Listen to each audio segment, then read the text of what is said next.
Muitas vezes as pessoas pensam do contrário, mas tem vezes que as pessoas dizem, embora Jesus Cristo tenha lavado os meus pecados, mas como posso dizer que sou justo se peco diariamente? Estas pessoas não olham para o sangue de Jesus Cristo e não vivem a vida de fé.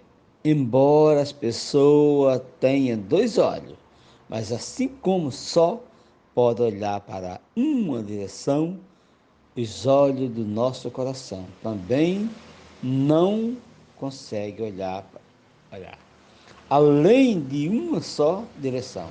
Isto é, ou olhar para a graça da redenção da cruz de Jesus Cristo, ou olhar para as suas próprias obras.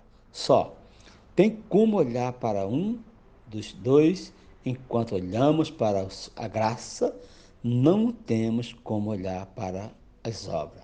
Mas se pelo contrário, olhamos para as obras, não temos como olhar para a graça do Senhor. Então nós temos que olhar para o Senhor.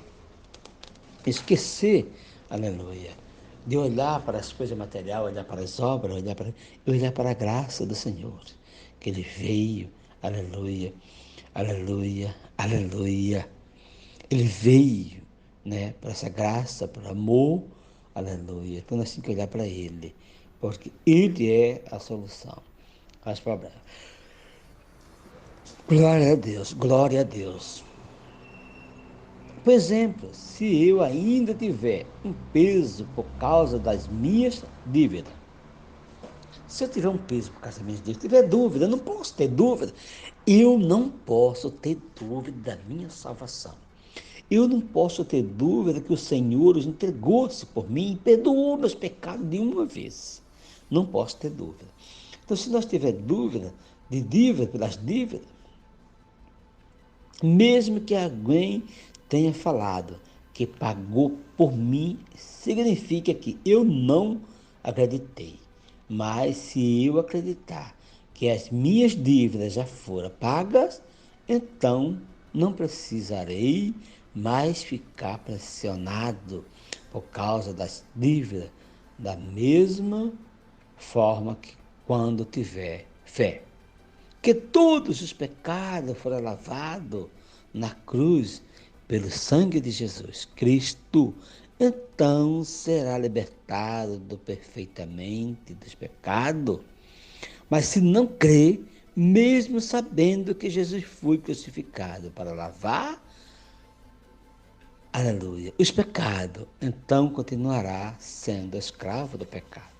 Se você não acreditar que Jesus Cristo veio, entregou-se à morte, derramou seu sangue para ser purificado, para lavar o nosso pecado. Se você não acreditar, você continua com esse peso desse pecado. Mas se você acreditar no Senhor, se você crer na morte dele, na cruz do Calvário, pelos seus pecados, então seus pecados serão perdoados. É igual uma dívida, está falando. Se eu pago, você paga a minha dívida, eu vou ficar com aquela peso. Não, eu não paguei, ele pagou, eu estou devendo ainda. Então continua a mesma coisa. Jesus Cristo pagou por mim e por você. Então não tenha dúvida disso, que teus pecados foram perdoados ali na cruz. Altar do holocausto, altar do incenso, a arca da aliança e etc. Em todos os utensílios tem os modelos, mas a bacia não tem modelo, porque Deus não impôs limite para lavar as nossas fraquezas e pecados. Tá? Todos eles tiveram outra coisa, mas nosso Deus ele não impôs modelo para perdoar nosso pecado. Você vê que lá em Êxodo, no capítulo 30, verso 19 ao 21, está escrito: nela Arão e seus filhos lavarão as mãos e os pés quando entrarem na tenda da congregação. Lavar-se-á com água para que não morra. Foi o que eu falei antes, não morra. Ou quando se chegarem ao altar para ministrar para acender a oferta queimada ao Senhor. Lavarão, pois, as mãos e os pés, para que não morra. E isto lhe será por estatuto perpétuo, a ele e à sua posteridade, através de suas gerações. Deus disse que fez essa bacia para que não morra. Então é ali, você vê que ali Arão e seus filhos, né, sacerdote, tem que lavar-se os pés e as mãos, como eu falei de início, antes de entrar, para que não morra. Para que não morra. Então, nosso pecado já foi cravado na cruz, já foi lavado, purificado. Então, nós temos a certeza agora que nós iremos seguir, aleluia, e entrar no céu.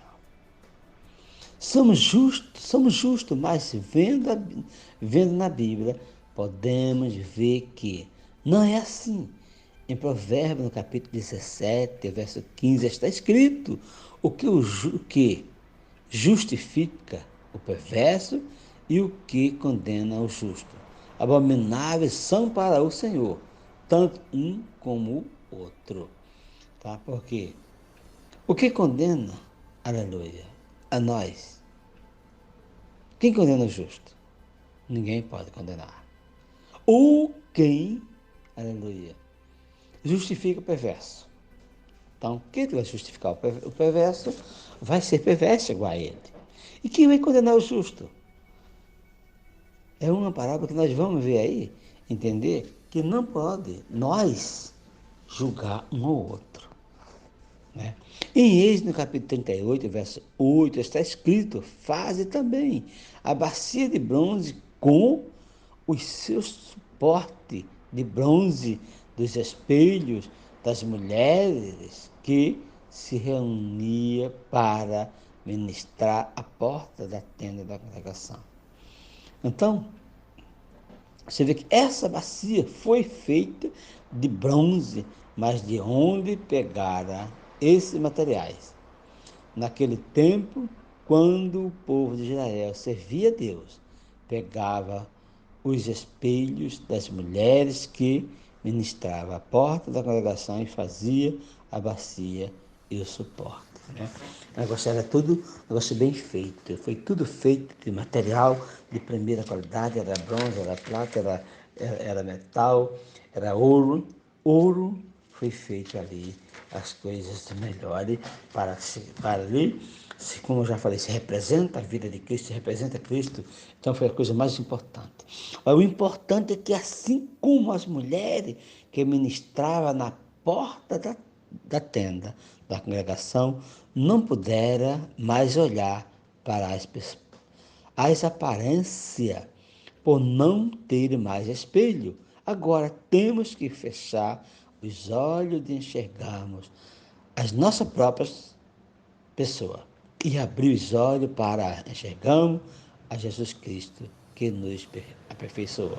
Então, vamos parar de olhar para nós mesmos e olhar para Cristo.